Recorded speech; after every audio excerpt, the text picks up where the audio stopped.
God is able, He will never fail.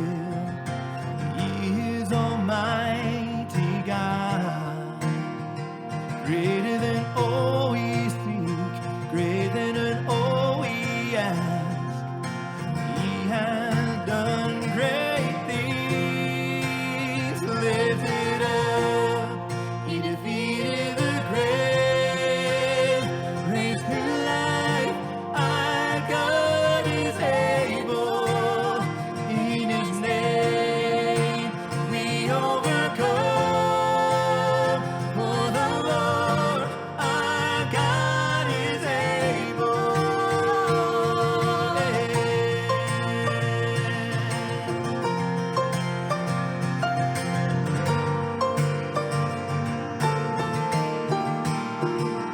God is with us. God is on our side.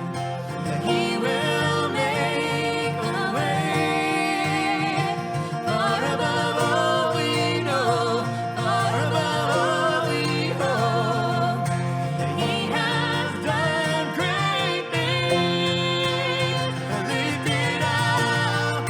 He defeated the grave, raised to life. Our God is able. In His name we overcome. For the Lord our God is able. God is with us. He will go before. He will never leave us. He will never leave us. God is for us. He has opened up. He will never fail us. He will never fail us. Lift it up. He defeated the grave, raised to life. Our God is able. In His name we overcome. For the Lord our God is able. Lift it up. He defeated the grave, raised to life. Our God is able. In His name we overcome. For the Lord our God is able. For the Lord our God is able. For the Lord our God is able.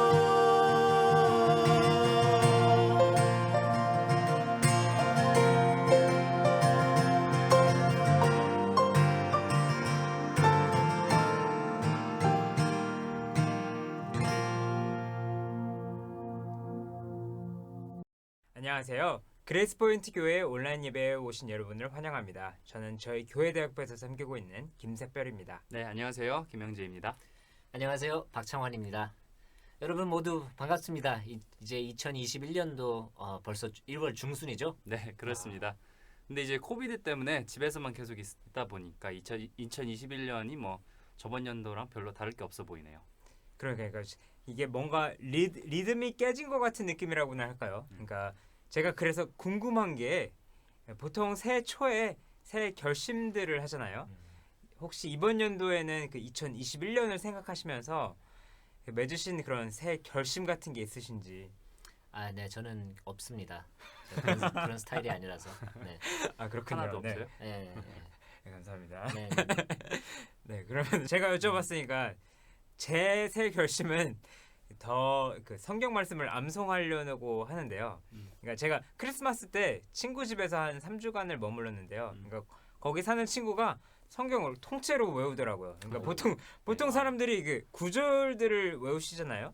근데 이 친구는 그 디모데후서부터 시작해서 이제 고린도전서, 로마서를 아예 그냥 장 전체로 외워서 와. 그걸 보면서 아 저도 너무 도전이 돼서 네. 외우기 시작했습니다. 정말 도전되죠. 다른 분이요. 아, 영재가 아니고요. 다른 분이요. 네, 네. 네, 네. 네, 아니 근데 저도 그 친구를 실은 알거든요. 아, 그래요? 네, 닉이라는 친구인데 그죠.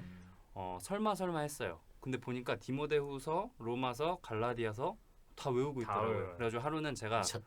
하루는 제가 궁금해서 설마 해서 성경을 딱 펴고 그 이제 디모데후서 아무 절이나 골라가지고 첫 부분만 딱 말을 했거든요. 딱 하니까 바로 나와요. 예, 뒷구절이 그냥 바로 나와. 바로 나와요. 도전을 되게 많이 받았어요. 그러면 이 형제는 뭐 새해 결심 있어요? 이제 저는 성경 암송을 하려다가 운동을 좀 하려고. 아 그쪽으로. 예, 제가 그 몸이 좀 예전 같지가 않아서 옛날에는 이제 이 저번 주에 제가 친구들이랑 축구를 했는데 금세 지쳤어요. 한 5분 뛰다가 이러면 안 되겠다 싶어서 올해부터는 일주일에 3번씩 적어도 30분씩 이렇게 러닝 나가려고 그러고 있습니다. 혹시 안 하시면은 또 어떻게 되나요? 그런 거 없어요. 그런 거 예. 없어요. 그럼 벌칙 같은 게 페널티 그런 없군요. 거 없고, 오케이. 새해 결심 다 그런 거 아니겠습니까? 그러죠. 대표 형제는 그러면 뭐 지금 많이 외우셨나요? 네, 아직은 그 디모데후서 2장 음. 2장 외우고 있습니다. 디모데 전서에서 시작한 게 아니고. 아니, 후서 1장에서 시작했고요. 1장에서 시작해서 지금 2장. 오케이. 네, 조금씩 그 정도면 뭐 조금씩. 아니 근데 저도 실은 그 같이 하고 있어요. 디모데후서. 저도 이제 2장 중순을 딱 넘어갔는데 근데 이제 하루는 그 제가 마음을 먹고 도전을 너무 많이 받아서 이제 마음을 먹고 성경책을 하나 들고 집 밖을 나섰어요. 내가 이거 디모데후서 1장을 안 외우면 오늘 집에 안 돌아온다. 네, 그래 한 4시간 뒤에 한 4시간 뒤에 돌아왔습니다. 그래서 아직 안 들어갔다. 아직도 밖에서 주무신다고. 한 4시간 걸리고 이제 2장은 좀 덜 걸리더라고요. 이게 외우다 버릇하니까 더 빨라져요. 더 빨라지고 연습이 돼요. 확실히. 네, 혹시 같이 예배 드리시는 그 온라인 예배 가족분들도 혹시 새 결심 있으시면은 오른쪽 채팅창에 남겨주시면은 저희가 그 같이 온라인 예배 가족분들과 새해를 같이 맞았으면은 좋겠습니다. 네, 그렇습니다. 그러면 오늘 라떼 시간은 그냥 뭐 이렇게 쉬어가는 건가요? 네, 이렇게 쉬어가네요. 네, 요즘 새로운 주제를 찾기가 참 힘들죠. 네.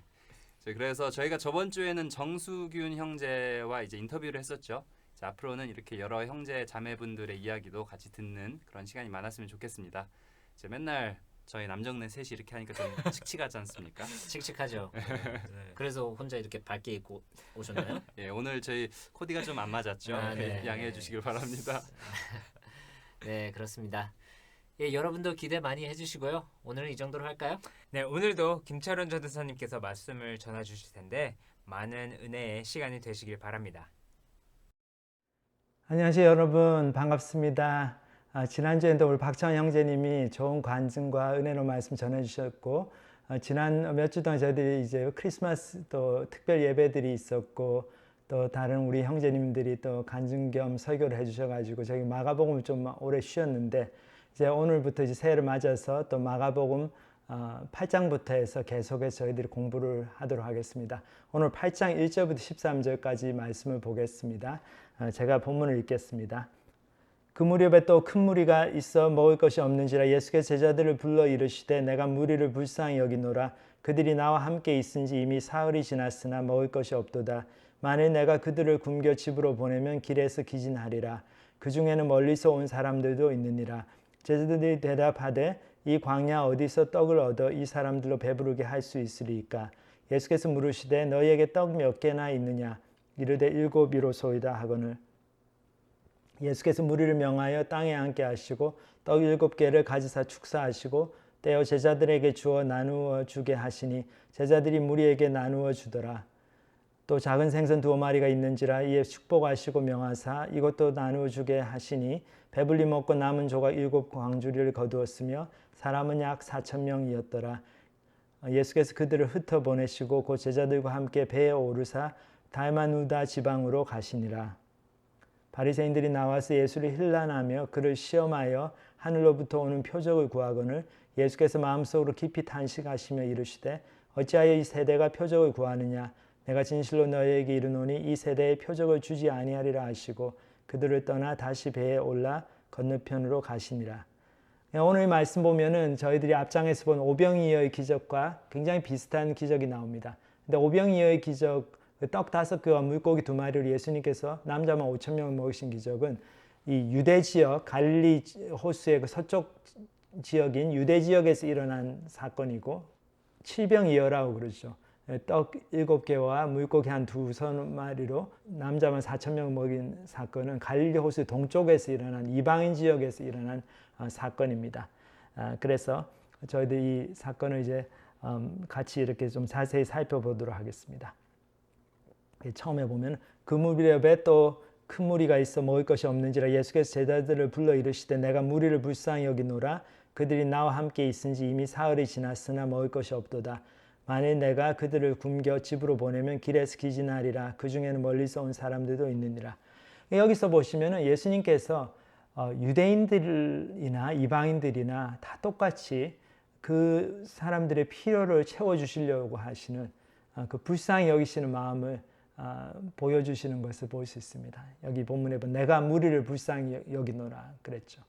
그리고 이 사람들이 예수님을 굉장히 쫓아다니면서 많은 무리가 예수님의 말씀 듣기를 원하고 또 병고침 받기를 원하고 그랬던 것 같아요. 근데 그래서 예수님과 함께 한 3일을 같이 있었으니까 예수님께서 이 사람들이 필요를 보시기 시작하신 거죠.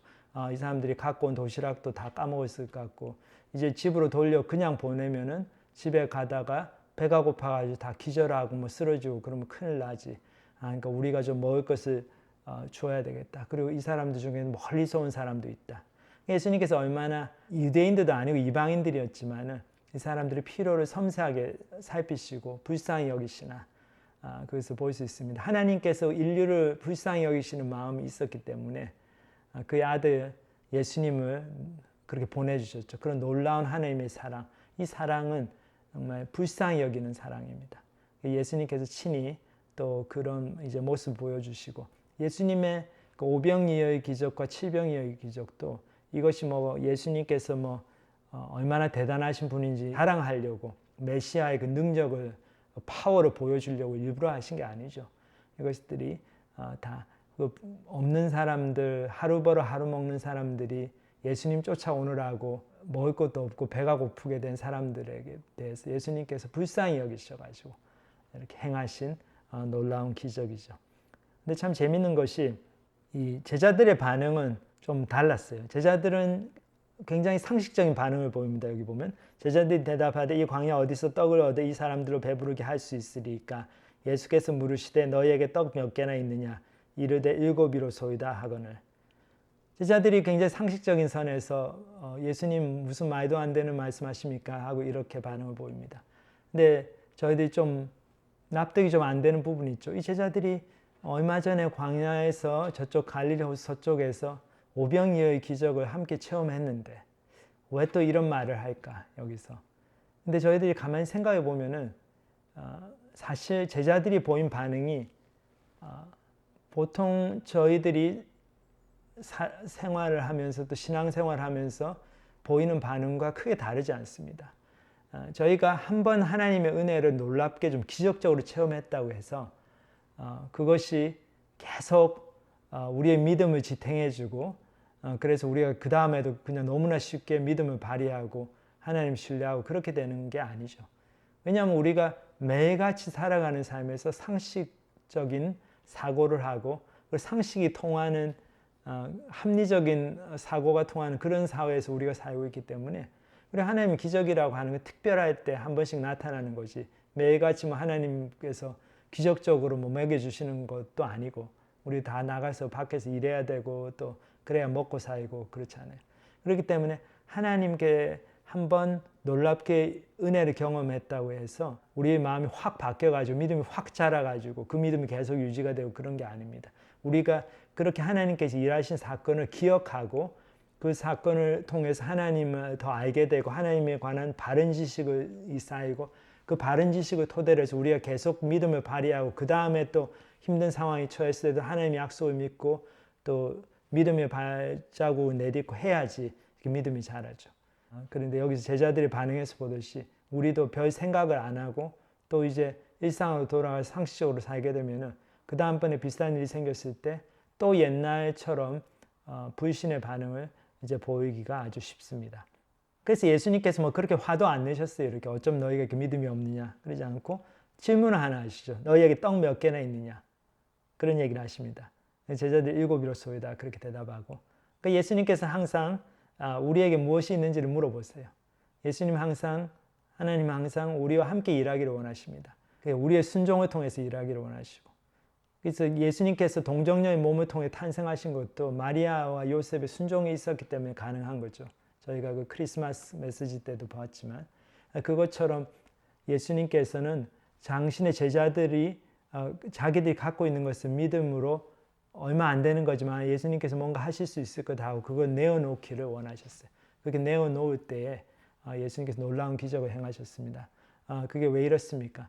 왜냐하면 하나님은 그 하나님의 자녀들이 하나님을 더 알게 되고 하나님이 얼마나 믿을 만한 분인가, 얼마나 능력이 있는 분인가, 얼마나 약속을 지키시는 분인가, 그것을 경험하기를 원하시죠. 그래서 그 경험하는 방법이 하나님이 사명을 주실 때 그걸 순종하고 이제 해보니까 그렇게 되고, 그런 것들을 통해서 믿음이 자라고 실제적으로 하나님을 신뢰하는 그런 하나님의 자녀가 되는 거죠. 그 다음 구절 보면 예수께서 무리를 명하여 땅에 앉게 하시고 떡 7개를 가지사 축사하시고 떼어 제자들에게 주어 나누어 주게 하시니 제자들이 무리에게 나누어 주더라. 또 작은 생선 2마리가 있는지라 이에 축복하시고 명하사 이것도 나누어 주게 하시니 배불리 먹고 남은 조각 7광주리를 거두었으며 사람은 약 4,000명이었더라.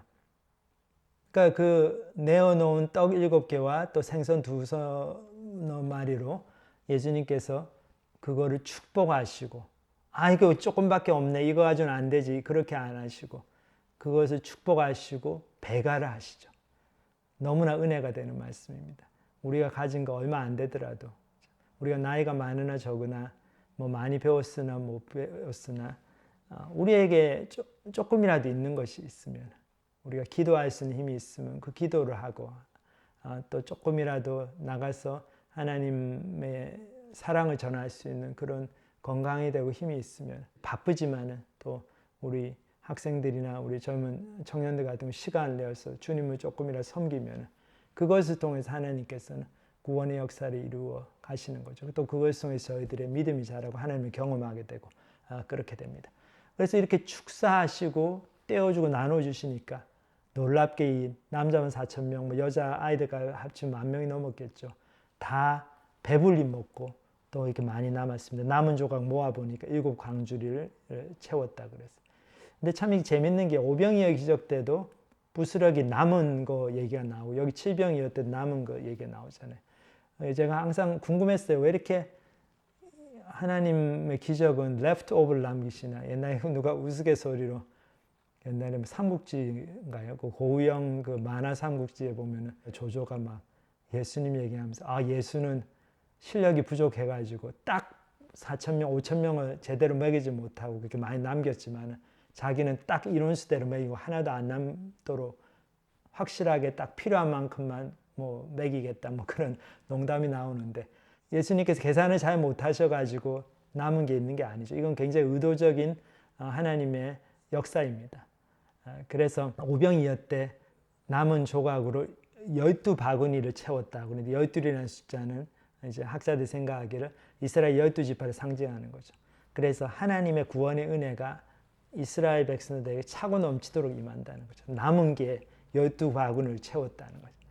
마찬가지로 여기 7병이어의 기적에서도 이제 7이라고 하는 거 7광주리를 채우잖아요. 이 광주리는 바구니보다 훨씬 큰 이런 용기를 얘기합니다.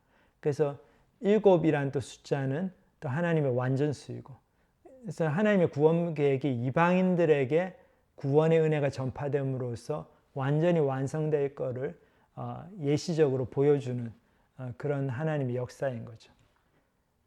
그래서 이렇게 남는 게 많이 있도록 먹여주시는 하나님, 그걸 생각해 보면은 참 하나님의 은혜가 풍성한 은혜다, 그걸 알 수가 있죠. 저희도 이렇게 누구 집에 초청돼 가보면은 그 집의 아내들의 성품에 따라 가지고 어떤 집에 가면 소위 그 손이 크다고 그러잖아요. 저희 집사람도 우리 샤론 자매도 손이 좀 큰 편인데 항상 차고 넘치도록 음식을 해요. 그래서 그런 집에 가보면은 좀 마음이 놓이잖아요. 음식이 굉장히 많으니까 내가 이 맛있는 거 내가 너무 좋아하는 건데 암만 많이 먹어도 괜찮겠구나, 그렇게 마음이 놓이고 푸근한 마음으로 먹게 되는데, 또 어떤 집에 가보면은 그 집은 모르겠어요. 그 아내 되시는 분이 뭐 사이언티스트도 있고 그래 성격이 그냥 칼 같아서 그런지 6사람이 온다 그러면 딱 6명 분만 딱 만들어놔요. 그러니까 먹는 사람도 좀 불안해요. 저도 이렇게 먹다 보면 아, 내가 이거 맛있어서 조금 더 먹고 싶은데 아, 이거 내가 좀 더 눈치 없이 더 먹으면 다른 사람이 못 먹으면 어떡하나 해서 좀 불안한 마음으로 눈치 보면서 먹게 되죠. 근데 하나님은 손이 크십니다. 하나님의 은혜는 차고 넘치도록 부어주시는 은혜예요. 근데 이것이 너무나 저희들에게 위로가 되죠. 왜냐하면 저희가 사는 세상은 그런 세상이 아니잖아요. 항상 뭐가 부족하고 항상 부족해가지고 우리가 스트레스 받고 염려하고 걱정하고 혹시 내가 가진 게 모자라면 어떡하나, 혹시 내가 차지할 자리가 없으면 어떡하나, 내가 살 집이 없으면 어떡하나. 우리 한국이 요즘 부동산 때문에 되게 힘들다고 들었는데 그런 걱정 근심이 끊임없이 일어나는 그런 삶이잖아요. 근데 부족하고 모자랄까 봐 항상 염려하고 걱정하고 경쟁 속에서 사는 삶이기 때문에 우리가 그것 때문에 하나님을 신뢰하고 하나님을 팍 믿어드리고 그런 것도 더 어렵게 느끼는 것 같아요.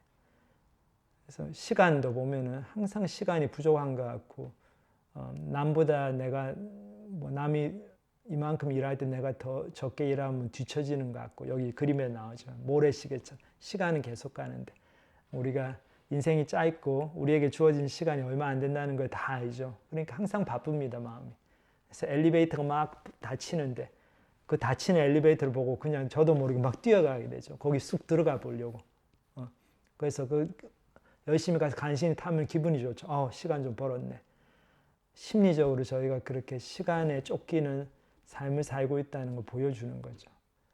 그리고 우리 한국에서 예전에 크신 분들, 저도 어렸을 때 보면 제가 70년대 뭐 국민학교 초등학교 다니고 그랬는데 참 이게 leftover, 뭐 남는 음식 이런 개념이 별로 없었을 때 같아요.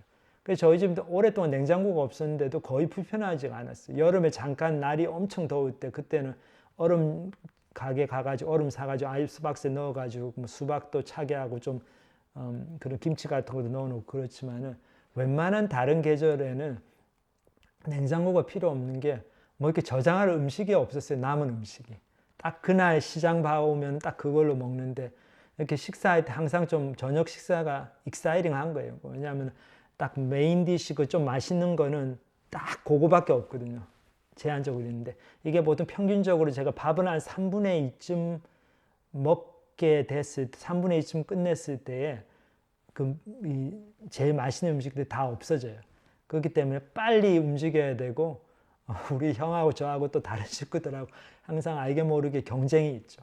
그러니까 우리 한국에서는 유교적인 전통에서 식불언이라는 말이 있잖아요. 밥 먹을 때는 말 안 하는 거다. 근데 이게 실제적인 또 유익이 있어요. 밥 먹을 때 말을 많이 하면은 다른 사람이 다 맛있는 거 먹잖아요. 그 사이에. 그러니까 말 안 하고 집중적으로 집중해서 먹어야 되죠. 그렇게 자랐기 때문에 저도 이 세상은 참 부족한 세상이다. 좋은 게 부족하고 그러니까 내가 그 좋은 거를 가지려면 열심히 노력해야 되고 경쟁해서 이겨야 되고 그래야지 내가 그 좋은 걸 차지할 수 있다. 안간힘을 써서 모든 수단과 방법을 동원해서 그 좋은 거를 내 걸로 만들려고 정신 바짝 차리고 노력해야 된다. 그렇게 사는 삶의 태도가 다 배어있는 세상이니까 얼마나 그 하나님을 신뢰하고 쫓아가니까 얼마나 허황돼 보입니까? 너무 마음 편해 보이죠. 그렇기 때문에 우리가 하나님을 믿고 예수님 쫓아가는 삶을 더 어렵게 느끼는 것 같아요. 근데 이제 중요한 거는 우리 하나님이 그렇게 우주의 창조주이시고 넘치도록 채워주시는 그 하나님이시라는 것을 우리가 조금씩 경험하게 되고 신뢰하게 되면 우리 삶의 근본적인 태도가 바뀝니다. 그래서 참 재밌는 게 하나님께서 이스라엘 백성들을 선택하셔가지고 하나님 백성으로 만들어 가실 때 10계명과 많은 율법을 주시잖아요. 근데 그 10가지 계명 중에 가장 좀 놀라운 계명이 그 4번째 계명인 것 같아요. 안식일 계명. 안식일을 기억하여 거룩히 지키라. 근데 거룩히 지키라 하는 내용이 뭡니까? 결론적으로 일을 하지 말라는 거죠. 아무것도 하지 말라는 거예요. 일을 열심히 하고 부지런한 거는 뭐 동서고금을 막론하고 어느 나라에 가서나 좋은 일로 간주가 되는데 그렇게 좋은 거를 하나님께서는 6일 동안 열심히 일하는데 이 7일째 되는 날 안식일은 일하지 말라고 그랬어요. 그래서 우리가 하나님 안에서 쉬는 것, 일 안 하는 것을 배우게 하시는 거예요. 왜냐하면 하나님을 신뢰하는 것 첫 번째가 하나님께서 차고 넘치도록 공급해 주시는, 우리 필요를 채워주시는 분이기 때문에 그것을 믿고 그분 안에서 참된 안식을 할 수 있는 것, 걱정 안 하게 되는 것, 내일 일을 걱정 안 하게 되는 것, 그것이 하나님 믿는 사람들의 기본적인 삶의 태도거든요. 그거를 이스라엘 백성들에게 가르치기를 원하셨어요. 그래서 안식일 계명을 주시고, 저희도 하나님을 쫓아가는 삶에서 우리의 마음속에 참된 평화가 있는가, 참된 안식이 있는가, 아니면 내가 지금도 내가 가지고 있는 좋은 것을 놓치면 안 되지, 그리고 내가 더 좋은 것을 갖기 위해서 그냥 줄기차게 노력해 가야지, 뭐 교회 가고 뭐 하나님 생각하고 그럴 시간이 어딨냐, 참 그렇게 살고 있지는 않은지, 참 그런 삶의 태도를 갖고 있으면요, 교회를 가도 하나님 말씀이 들어올 자리가 없어요. 마음에 참된 안식이 없고 여유가 없기 때문에. 근데 우리 하나님께서 우리에게 안식하라고 하시고 나를 신뢰하라고 하시고 안식의 계명을 주시고 이렇게 하신 게 무슨 하나님이 높은 보좌에 계셔가지고 하나님 전능하신 분이니까 너무 마음이 편하시니까 우리하고 달리 이렇게 마음 편하게 주신 계명이 아닙니다. 하나님께서 이 계명을 주실 때에는 하나님 자신이 또 그만큼의 대가를 지불하고 주신 계명이죠. 어떤 대가입니까?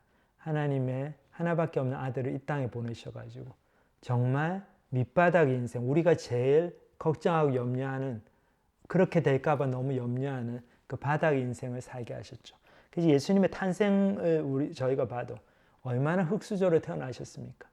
여기 잘 아는 그 누가복음 2장 6절 7절에 보면은 거기 있어 그때 해산할 날이 차서 첫 아들을 낳아 강보로 싸서 구유에 누웠으니 이는 여관에 있을 곳이 없음이러라.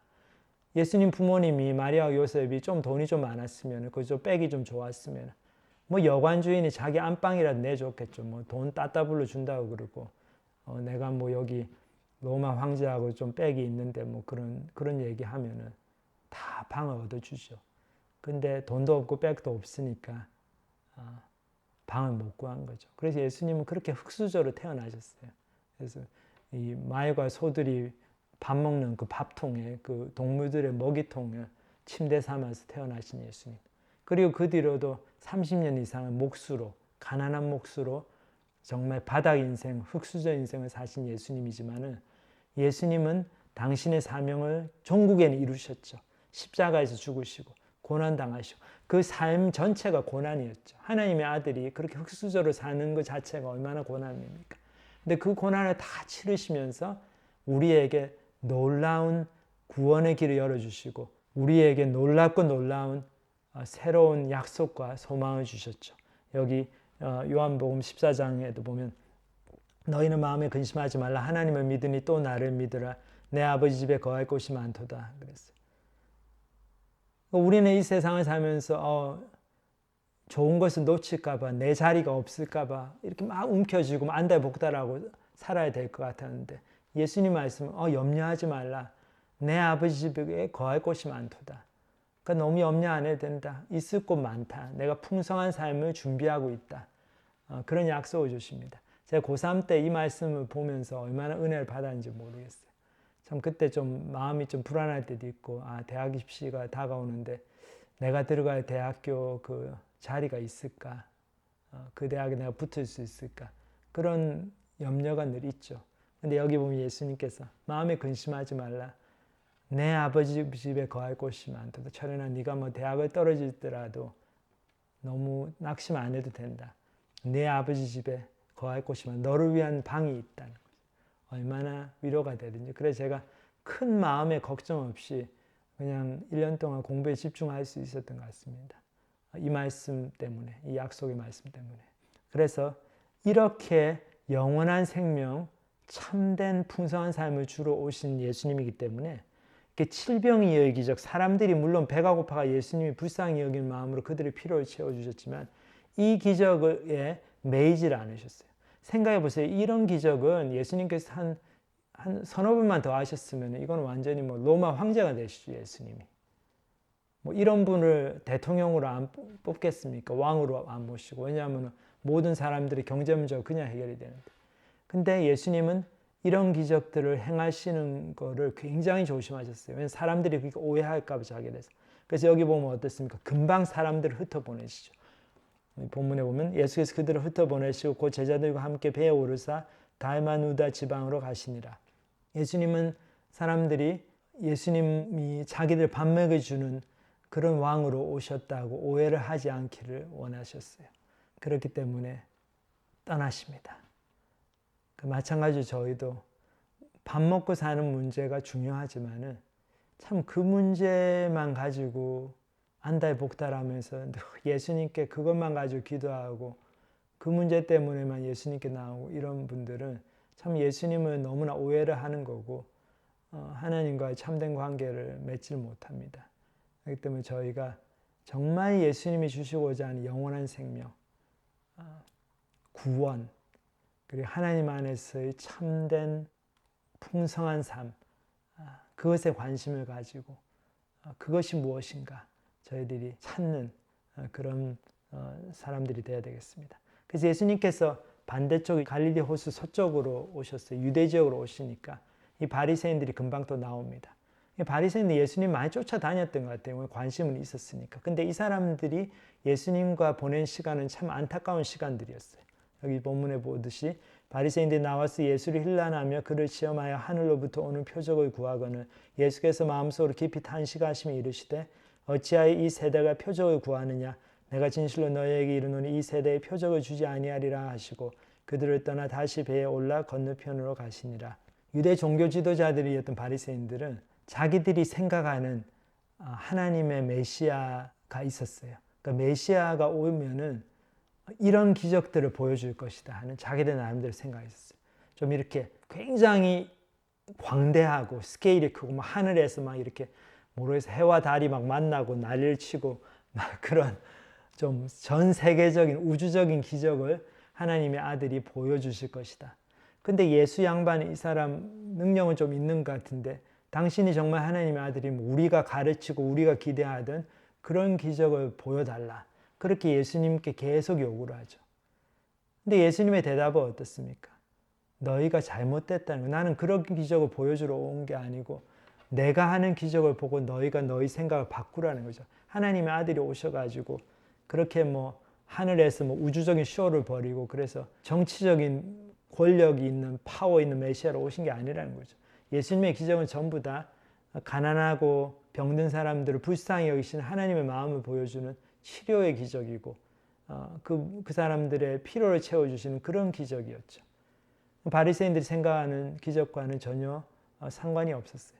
근데 이 바리새인들은 너무나 마음이 다친 사람들이죠. 너무나 프라우드한 사람들이기 때문에 자기들의 생각대로 예수님이 움직여주지를 않으면 예수님을 받아들이질 않습니다. 그리고 오히려 예수님을 위험인물로 예수는 계속 우리를 비판하고 우리하고 생각이 다르니까 이 예수를 계속 키워주면은 우리의 권위와 우리의 이 지도력이 큰 타격입니다. 그래서 위험인물로 간주하고 나중에 예수님 죽이기까지 하잖아요. 근데 우리가 여기서 큰 경고를 받아야 될 것 같아요. 예수님의 이 사람들에 대한 반응은 어떻습니까? 마음속으로 깊이 탄식하시며 이르시되 표적을 보여주지 않겠다. 그리고 떠나셨어요. 쉽게 하면 예수님께서 너무 탄식하시면서 포기를 하십니다. 그러니까 우리가 우리 생각만을 고집하고 하나님이 우리 생각대로 움직여주기를 원하고 그것을 가지고 계속 고집하면서 트집을 잡으려고 그러면은 예수님이 오셔도 안 됩니다. 그러니까 이 말씀은 뭡니까? 결국 우리가 마음을 열고 변화되어야 된다는 거죠. 내 생각이 틀릴 수 있다. 내가 하나님의 생각에 맞추겠다. 하나님은 나하고 다른 생각을 가지고 계시고 다른 인생에 대한 계획을 갖고 계시다는 것에 대해서 마음을 충분히 오픈하고 그 하나님의 말씀을 들으려고 하는 그런 마음이 있을 때 예수님의 구원의 은혜를 경험하고 우리가 하나님 안에서도 영적으로 성장하고 그렇습니다. 그래서 저희 중에는 아무도 이 바리새인들과 같이 자기 고집만 부리다가 예수님께 탄식 소리를 듣고 예수님이 포기하고 떠나가시는 정말 그런 분들은 아무도 없기를 정말 기도드립니다. 마음을 열고 주님께 나오고 좀 겸손한 마음으로 내가 생각이 잘못될 수도 있고 그러면 내가 내 생각을 내려놓고 바꾸겠다. 회개하겠다. 그런 마음으로 다 우리 주님께 나와가지고 정말 하나님이 주시려고 하시는 그 풍성한 삶을 이 땅에서도 경험하고 하나님 뜻대로 정말 주님의 사명을 감당하면서 사는 저희들이 되기를 다 기도드립니다. 같이 기도하시겠습니다. 하나님 아버지 감사합니다. 유대인이든 이방인들이든 그들의 필요에 관심을 가지시고 불쌍히 여기셔서 예수님의 그 사랑을 보여주신 오늘 이 칠병이의 사건을 보면서 제가 다시 한번 하나님의 저희를 향하신 긍휼 그리고 자비 불쌍히 여기시는 마음에 감사를 드립니다. 저희 중에 아무도 이 세상 사는 일에 매여서 저희 마음이 다치고 또 저희의 자존심에 매여서 저희의 생각만을 고집하며 그래서 하나님이 저희 뜻대로 움직여 주기를 기대하고 그렇게 되지 않을 때 계속 하나님께 시비를 걸고 트집 잡는 그런 사람이 없도록 주님께서 불쌍히 여겨 주시옵소서. 그래서 저희가 정말 예수님께 주시고자 하는 그 풍성한 삶 넘치도록 채워주시는 다 배불리 먹고도 남은 광주리가 7 광주리를 채우는 그런 풍성한 하나님의 은혜를 다 누리는 저희들이 될 수 있도록 축복해 주시옵소서. 그래서 저희들이 힘든 세상 살면서 세상에서 좋은 자리, 좋은 음식 못 먹고 못 차지할까 봐 안달복달하면서 사는 것이 아니라 정말 주님께 그 걱정들을 다 맡기고 저희는 정말 주님 주시는 평안으로 주님 안에서 안식하면서 주님의 사명을 감당하는 그래서 저희가 갖고 있는 조그마한 것이라도 드리고 그것을 통해서 주님께서 축복하시고 배가해 주시는 그런 놀라운 구원의 역사를 저희 삶을 통해서 경험하게 되는 저희들이 될 수 있도록 축복하여 주시옵소서. 오늘 주신 말씀 감사를 드립니다. 예수님의 이름으로 기도합니다. 아멘. 네, 은혜로운 말씀 감사합니다. 어떻게 들으셨나요? 네, 저는 그 설교를 들으면서 우리가 예수님의 기적만 보고 쫓는 것을 예수님께서는 원치 않으신다라는 점이 제가 참 다가왔던 것 같아요. 그러니까 사실 제가 어렸을 때 그 신앙이 그랬던 것 같은데 그러니까 항상 시험 공부할 때나 아니면은 절박한 그런 상황일 때 하나님께 정말 의지하는 거의 그러니까 하나님께 SOS만 그 보내는 그런 신앙이었던 것 같은데 근데 여기서 중요한 게 그러니까 예수님께서 그러니까 우리가 우리의 걱정, 근심을 하나님께 기도하고 의지하는 것을 원하시지만 그러니까 만약에 하나님과의 관계가 오직 저희가 그러니까 어떻게 밥을 먹고 살고 그리고 어떻게 필요한 거를 어떻게 그러니까 얻을지에만 국한이 되어 있으면은 그게 예수님께서 원하시는 것은 아니라는 것이죠. 그래서 하나님께 의지하는 모습을 바라시지만 궁극적으로는 그러니까 저희의 죄를 사하시는 십자가를 의지하는 그런 모습이 관계의 핵심이 되어야 한다라는 게 참 다가왔던 것 같아요. 네, 그래서 이제 예수님께서 칠병이어의 기적을 행하시고 이제 바로 갈릴리 반대편으로 가신 거죠. 그죠. 네, 저는 예수님께서 제자들한테 떡 몇 개가 있느냐라고 물으시면서 항상 저희와 같이 일하시기를 원하신다라는 게 좀 크게 다가왔던 것 같아요. 하나님께서는 전지전능하시기 때문에 굳이 저희들과 같이 일하실 필요가 없지만 그러니까 저희를 하나님 일하시는데 포함시키셔서 하나님이 그럼으로써 어떠한 분이시고 그런 하나님의 마음을 조금 더 알게 하시는 그런 것 같아요. 그렇죠. 그리고 저희가 하나님 일하시는데 별로 보탤 게 없다라고 생각하지만 저희가 가진 시간과 열정을 하나님께 드릴 때 하나님께서 그것을 이렇게 증식시키시고 이렇게 불리신다라는 것이죠.